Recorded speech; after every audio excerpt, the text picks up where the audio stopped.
On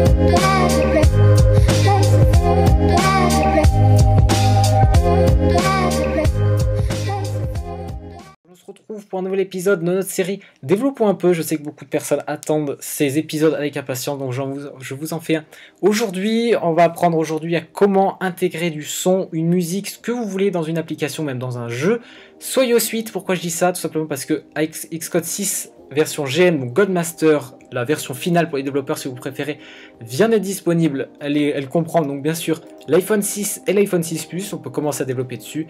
Et pourquoi je vous dis iOS 8? Tout simplement parce que ce code, le code que j'utilisais avant, que tous les développeurs utilisaient avant, a été modifié pour l'iOS 8. Et donc il est plus simple d'ailleurs je trouve, et fonctionne aussi avec l'iOS 7 et même antérieur. Donc c'est plutôt sympa. J'ai préféré donc attendre un petit peu avant de vous faire cette vidéo parce que sinon j'aurais dû vous la refaire, elle ne fonctionnait plus. Là si je vous mettais l'ancien code, ça fonctionnait sur iOS 7 mais ça ne fonctionnait plus sur iOS 8, ça faisait strictement rien. Donc là je viens de tester, ça fonctionne sur iOS 8 et sur iOS 7. Donc comme je vous le disais, je suis sous Xcode 6, on peut tester tout de suite. Je compile avec le simulateur sous l'iPhone 6 et donc là j'ai l'écran de l'iPhone 6, donc c'est plutôt sympa, ça marche assez bien avec l'iPhone 6 Plus. Chose aussi bien sympa à noter, c'est que vos applications se mettent à jour automatiquement, mais c'est parfait.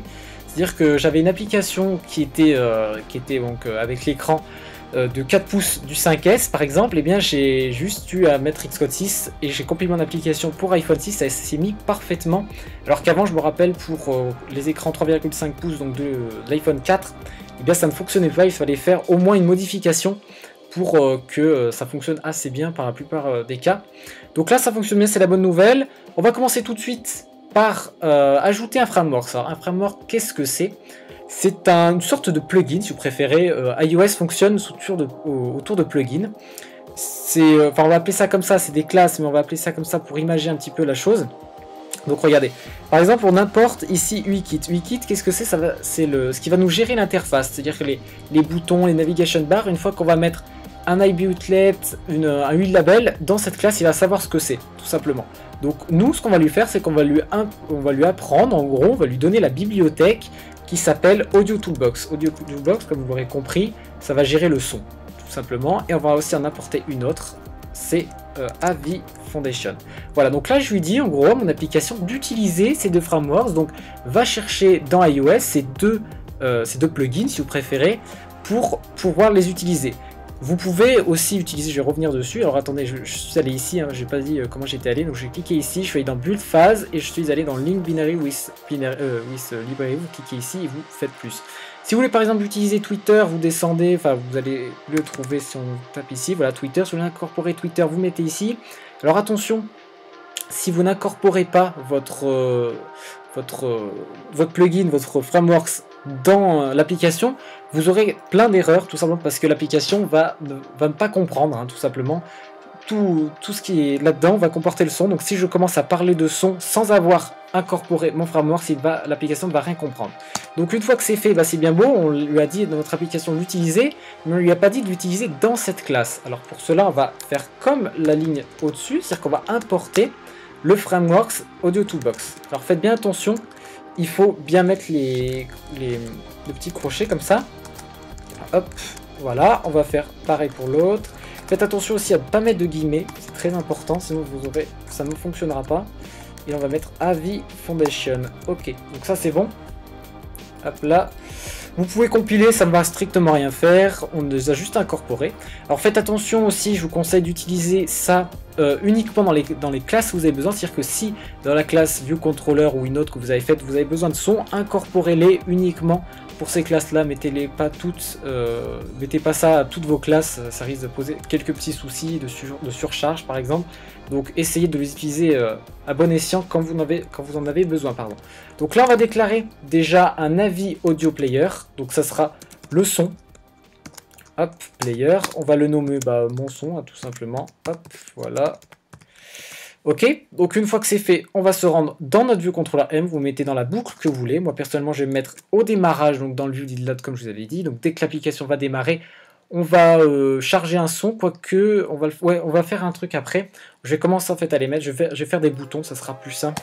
On va mettre des boutons, alors on va mettre IB Action, on va mettre clic 1 action, hop, et vu qu'on va en faire deux, On va faire 2 sons, donc je vais en faire 2. Tout simplement. Hop là. Voilà, donc là je change ça. Et ici on va faire un deuxième son, donc on va faire mon son 1 et mon son 2. Alors on va commencer à incorporer nos sons d'ailleurs, parce que ça serait pas mal de les mettre. Alors pour cela, je vous conseille de vous rendre sur un site comme Soundfishing, il y en a beaucoup, où vous pouvez trouver des sons assez sympas votre application. Moi personnellement j'ai cherché pour un clic, donc ça fait comme un clic de souris. Hop, vous pouvez voir ici, je les ai téléchargés ici. Alors pour les télécharger, vous prenez les gratuits ou bien Club si vous avez un compte premium là-bas. Donc vous pouvez voir, ça fait un son à peu près comme ça.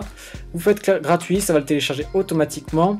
Je vous conseille de les renommer aussi pour pas qu'il y ait trop de conflits, que ce soit pas trop embêtant. Hop, on retourne dans Xcode.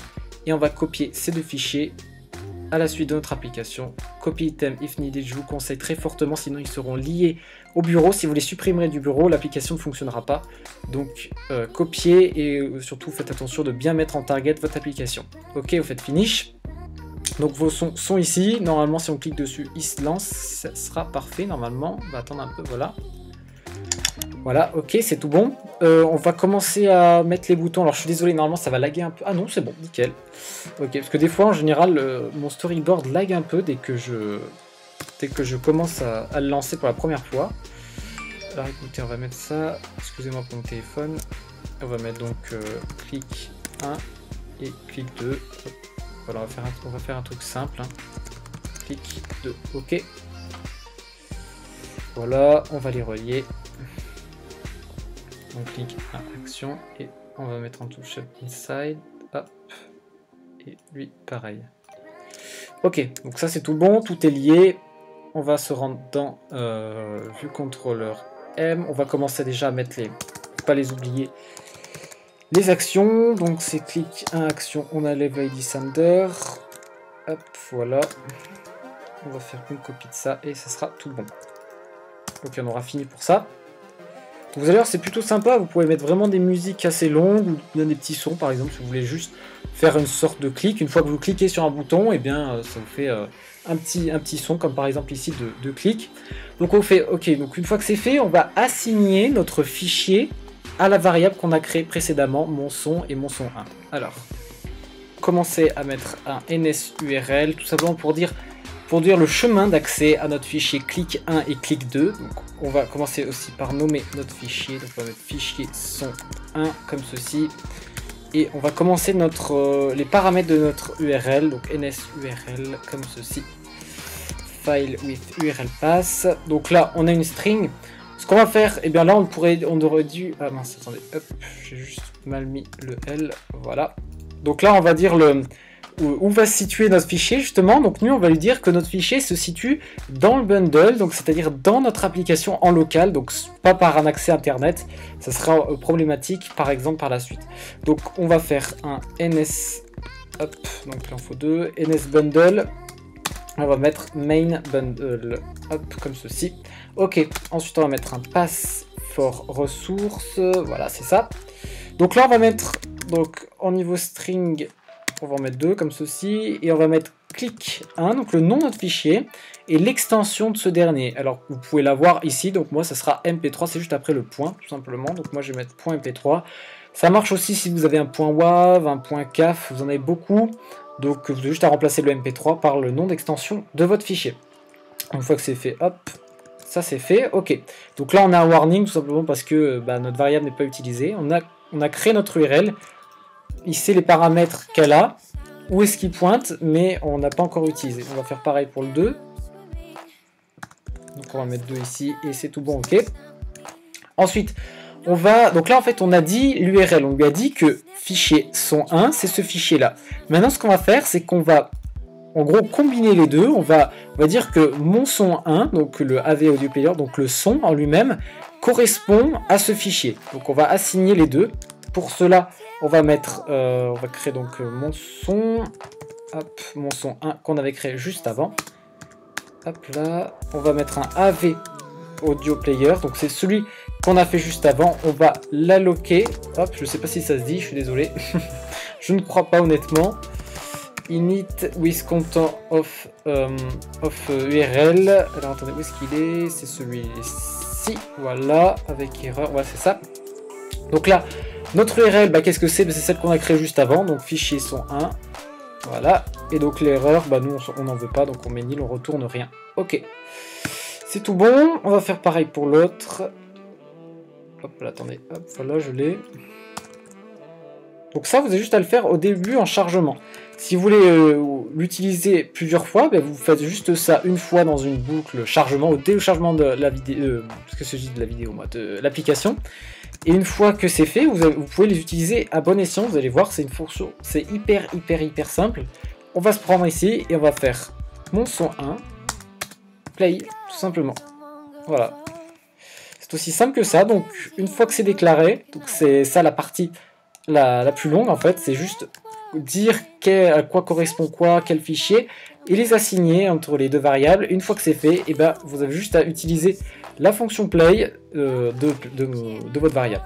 Donc une fois que c'est fait, on va compiler, on va cliquer sur les deux boutons, et normalement ça devrait nous faire deux jolis clics de souris qu'on a récupérés donc sur Soundfishing, que je vous conseille d'ailleurs, il est plutôt pas mal. Donc on va voir ce que ça donne sur le nouvel iPhone 6 en plus. D'ailleurs, je vous conseille aussi de regarder, si vous ne savez pas, l'iPhone 6, j'ai fait une vidéo dessus avec l'Apple Watch aussi, l'iPhone 6 Plus, si vous savez pas, si vous découvrez qu'il y a eu le nouvel iPhone qui est sorti. On va tester, on a le clic, et on a le deuxième clic. Donc ça marche super bien, donc on peut spammer aussi, vous pouvez voir qu'il n'y a pas trop de soucis, ça se coupe entre temps. Voilà, c'était iPhone Retro, en tout cas j'espère que cette petite vidéo de notre série Développons un peu vous a plu. Si c'est le cas, bah, n'hésitez pas à me le faire savoir. Allez, ciao tout le monde!